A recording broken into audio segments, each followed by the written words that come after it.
पूरे बिहार में आप एक लोकप्रिय चेहरा हैं और किसानों की जो हालात बिहार में जर्जर है, तो बिहार जानना चाहता है, चूँकि आप किसान के सबसे बड़े नेता बिहार के हैं, कि आखिर बिहार में किसानों की हालात सबसे ज़्यादा दयनीय क्यों है। बहुत बढ़िया सवाल।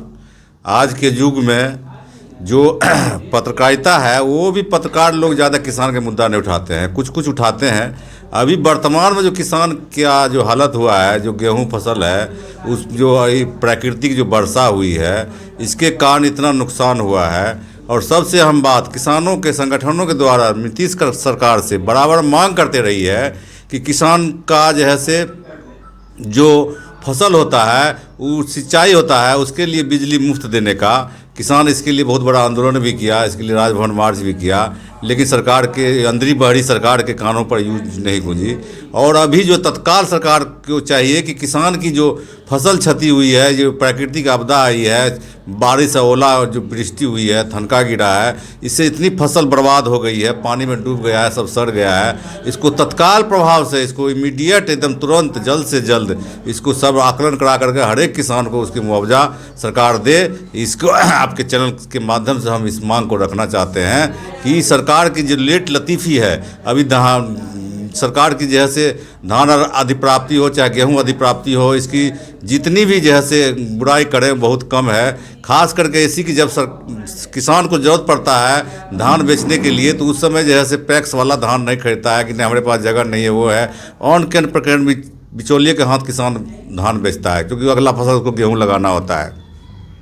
अब गेहूँ सरकार जो किसान बोया, उसका प्राकृतिक जो आपदा आया है, पूरे प्रदेश में राज्य भर में पूरी क्षति हो गई है। पानी में कितना गेहूं डूब गया, कितना कटा हुआ ख़राब हो गया, कितना घर ले जाकर खलिहान पर ख़राब हो गया, तो वो खाने के लायक नहीं बचता है। जब पानी में डूब जाता है कटा हुआ, खेत में रहता है कि और पानी पड़ता है तो वो ख़राब नहीं होता है, लेकिन जब खेत से कट जाता है, जब पानी पड़ता है तो उसको ख़राब ही हो जाता है। इसीलिए आपके चैनल के माध्यम से ये महत्वपूर्ण मांग है कि इसको जल्द से जल्द उसको आकलन करके और किसान को उसकी क्षतिपूर्ति जो हुई है गेहूं का प्राकृतिक आपदा के तहत उसको देना चाहिए। और दूसरा सबसे बड़ा जो मांग है कि सिंचाई के लिए किसान को जैसे मुफ्त बिजली देने के लिए हम लोग 2 साल 3 साल से इसके लिए आंदोलन भी किए, राजभवन मार्च भी किए और राजगीर में महापंचायत भी किए कि सरकार के देखते हैं कि कुछ जगह तो ऐसा है कि सिर्फ प्रकृति पर निर्भर पड़ता है, जो प्रकृति के वर्षा पर निर्भर होता है, तो वहाँ तो सरकार की बिजली की ज़रूरतें नहीं है। वहाँ तो प्रकृति पर निर्भर है, चाहे पहाड़ी इलाका हो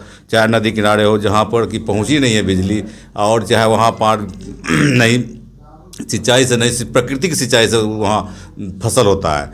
दूसरी जो है कि समतल ज़मीन है, जहाँ सिंचाई बोरिंग से होता है, चाहे सरकारी बोरिंग से होता है, चाहे पंपिंग सेट से होता है। बहुत सारा ऐसा है कि सरकार को चाहिए कि इसमें कृषि ये कार्य हेतु बिजली मुफ्त देने के लिए ये हम लोगों को मान किया, लेकिन ये गूंगी बहरी सरकार ये नहीं देती है। इसके लिए फिर आंदोलन भी करने की जैसे सब तैयारी चल रही है, और इसमें जैसे अपनी सरकार को नाकोदम करेंगे। सरकार को 2025 में नीतीश फ्रीज की होने की कगार पर है, क्योंकि सरकार की जो इतना महंगाई के बाद भ्रष्टाचार हो गया है, बढ़ गया है।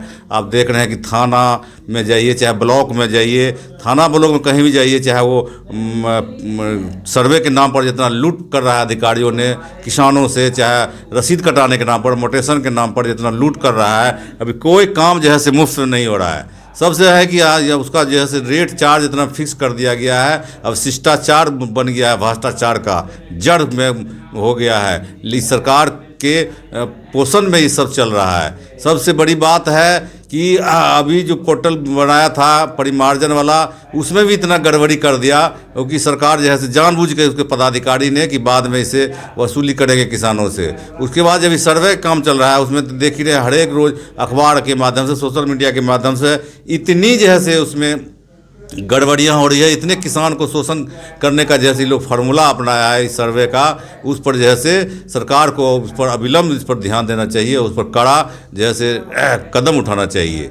और दूसरी बात जो आप बताएं, किसान की दयनीय स्थिति अभी से नहीं, जब से 2006 में 2005 में नीतीश गवर्नमेंट बनी, 2006 में कृषि मंडी जो था उसको हटा करके ये पैक्स के माध्यम से जो देने का काम किया, तो 8 लाख करोड़ 2006 से और अभी तक लगभग किसानों का जो है से घाटा हुआ है। क्योंकि जो किसान के पास मंडी था तो उस मंडी में अपना बैलगाड़ी पर चाहे ट्रैक्टर पर ट्रॉली पर लोड करके ज़्यादा था, मंडी में तुरंत नगद पैसा मिल जाता है, धान हो, गेहूँ हो, मक्का हो। लेकिन अभी जो इसके माध्यम से है तो वो लेता नहीं है। इन प्रकार बिचौलिए के माध्यम को बना दिया है कि आपको अगर बेचना है तो दलालों और बिचौलियों के माध्यम से वो खरीद बिक्री हो रहा है पैक्स में। और इसीलिए इसका कानून के लिए हम लोग विरोध किए थे। तो समझिए किसानों को कितना घाटा हुआ है। अगर 22 रुपया जो है से धान का रेट है तो किसान से बिचौलिया लेता है 15 रुपया 14 रुपये किलो।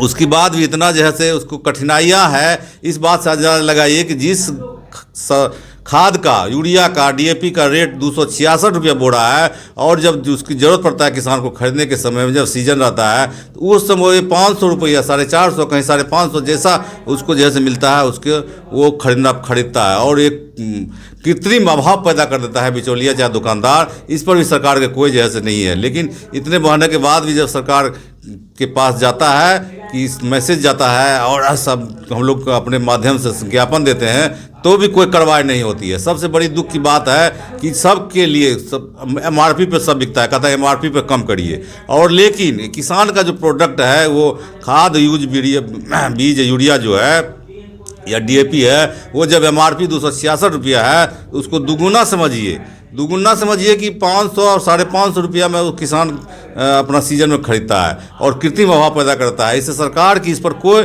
जैसे नियंत्रण नहीं रहता है। सबसे बड़ी बात है कि इस पर सरकार का नियंत्रण करें कि 266 रुपया अगर दाम है तो 266 रुपया में उसको किसान को उपलब्ध कराने की सरकार की जिम्मेवारी होती है। अभी प्राकृतिक तौर पर जो आपदा आई है सरकार की जिम्मेवारी है कि तत्काल उसको सारा मुआवजा करके उसको 10 दिन के अंदर में अगर नहीं देती है तो किसान संघर्ष समिति जैसे आंदोलन को तेज करेगी। और साथियों, आपको भी इस वीडियो के माध्यम से, इस सोशल मीडिया यूट्यूब चैनल के माध्यम से आप लोग भी जो है इस मांग को उठाइए और जहां भी क्षति फसल हुआ है उसके बारे में कमेंट कीजिए और कमेंट के माध्यम से बताइए। जैसे